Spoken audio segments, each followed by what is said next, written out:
One close call was Jap Zero got through our fighter coverage and I shot my radio. I was in the belly that day. We used to fly in the bottom or the top or the turret.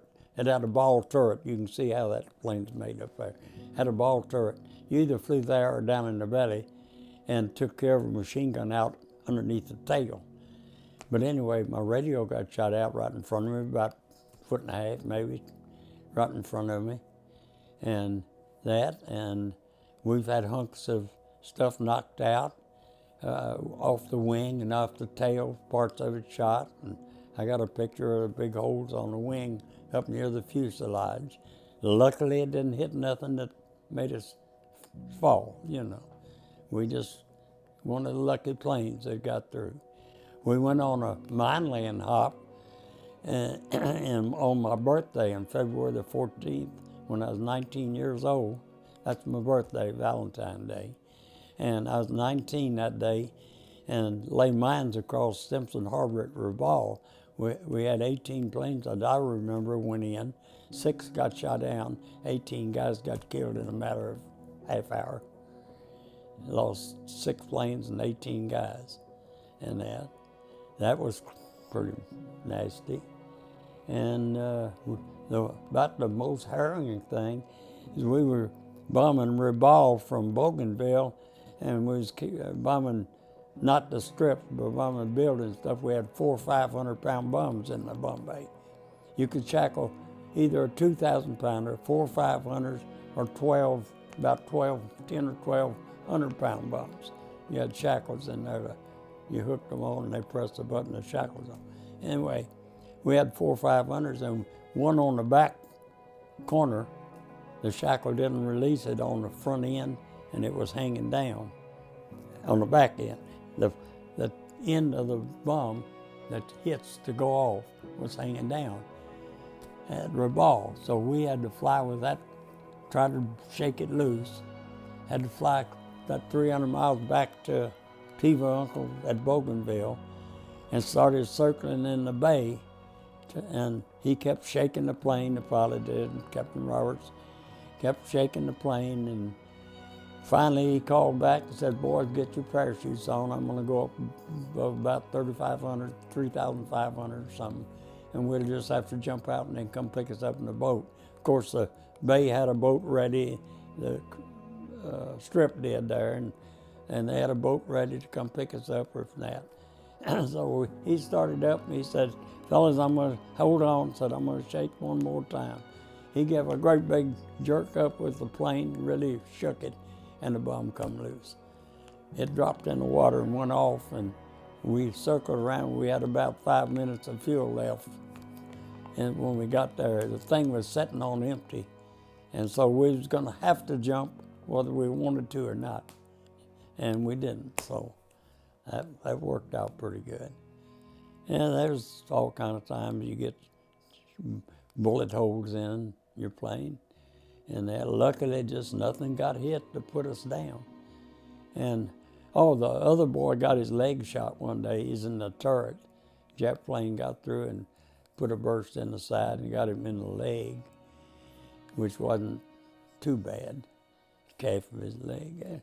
I put my belt around it, took my belt off, and got him down, and I got back up in the turret after we got the bleeding stopped and started shooting.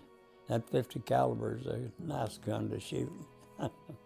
And the lower gun out the back of the tail underneath, when the tail wheel went up, you had a window you could open and slide a 30 caliber out there and shoot as you went away, you know. And at Monday one time, we went to supper about, you ate early, you ate kind of early, about 4:30. But we was lined up and to go into the mess hall. We heard a commotion back up behind me, looked back there, and a Jap had come down out of the islands. All he had on was shorts and shoes. And he was rubbing his belly and pointing to his mouth. He was hungry. And he got in our chow line. Well, the MPs come got him, took him to the stockade, and they fed him and took care of him. We didn't mistreat and kill prisoners like the Japs did. But there's incidents on when the plane got shot down, if somebody lived at Revolve, where they would torture you to get the information, and then when done, they'd just knee you down and shoot you in the back of the head or something. They were ornery. When I came home in June 18th, I had made a flight the day before. On the 13th, I had gone to, with 500 pounders, we'd gone up one of the airstrips. We wanted to knock out some planes and stuff that they'd seen there. We made a flight on that morning, and I went down to the strip that afternoon. We always check the flight board and see if I was flying the next wind, you know. Well, I had a piece of white paper that had about a dozen of us going home. It said, be here at 8 o'clock in the morning, and I was ready. Living in the jungles is different than living in ordinary people. You got snakes, you got, well, I didn't see alligators, but I saw big snakes, lizards, get up to 30-pound lizards, great big lizards. Oh, one time on Monday, we ran out of food, and the Japs had sunk our food ship. We had to wait about 10 days before we got it. We shot a big lizard out of the tree and cut his legs off and tried to barbecue him. We couldn't chew him. It's so tough. But anyway, we were getting pretty darn hungry. There's incidents like that. I watched my best buddy, a boy from Milwaukee, Wisconsin. I watched him plane go down on the end of eastern end of Bougainville, go in the jungle and explode. Normally, if you got a plane shot down, that's the last time you saw them. Because the Japs, if they were living, the Japs would get them, you know, they'd get them and kill them and torture them. There were a few that didn't make it through. Some of them did. But anyway, we bombed Kolodey quite a bit, and different, wherever it needed it, we would fly. We were flying basically about every third or fourth day. It's your turn to fly. They would take always at least 6 planes, if not 12 or 18. Most of the regular runs were 18 planes, 3 6s. And they fly like geese, you know, line up formation and that. And it's interesting experience, especially when you're 18, 19 years old. And you gotta be crazy to do it. But I'd do it all over again because it's necessary. The Japs should not have attacked us. The Navy Seabees had to go back in, and Navy Seabees would go back in and rebuild the strips that we just got through bombing. Because there wasn't another place you could land planes except where they had the strips cut out. There wasn't enough room, you know. So I give the Navy Seabees a lot of credit. They were magnificent. And they even had to carry rifles with them because sometimes they'd get shot at and that. But they'd done a wonderful job. They would get the strips fixed as fast as they could. And we'd go land some planes and start flying off there. And it's just a 7-island hopping thing up through there. Guadalcanal, Villa La Villa, Rendova, Munda, Ondonga, 2 strips on Bougainville, Green Island, and Emerald. And that's basically my tour. We did have some movies when they could have it. We'd sit on coconut logs. That book's got a picture of that in it. We'd sit on coconut logs, and thus we'd have an air raid that night. The Japs done most of their bombing of us at night. They were chicken because the F-4Us would shoot them down if they flew in the daytime. And so they would have night flights, and we'd hear the siren. We'd be sitting on a log watching a movie, an old-time Western or something. Sirens would go off, and their lights go off, and the searchlights turn on, and ACAC guns start firing when they got in range and stuff like that. And it is something else. It's just different, not different. And you get used to it and stuff like that. I got several pictures in there for you and that. But you didn't have time when you was flying.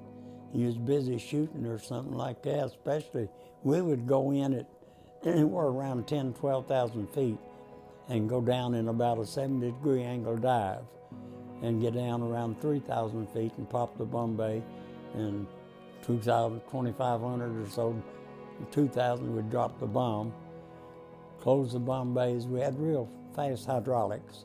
They'd close quick, and then we'd level off, pull out of the dive, and get on top of the trees or the top of the ocean.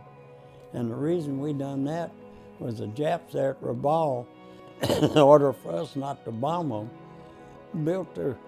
lowered their guns down where they couldn't shoot like that, but they couldn't lower them low enough to shoot straight out. So we got below that. They'd be shooting above us as we left. And that went on part of the time. We'd try to get away. Of course, once you dropped that bomb, you got out of there as fast as you could. And I know we pulled out of the dive, and I was in the turret one day, and we come across part of the bay coming out. There was a Jap on a barge, looked like a barge. I turned that 50 on him and started shooting. I could see wood flying off the barge. He jumped in the water. And by that time, we was about out of sight, going.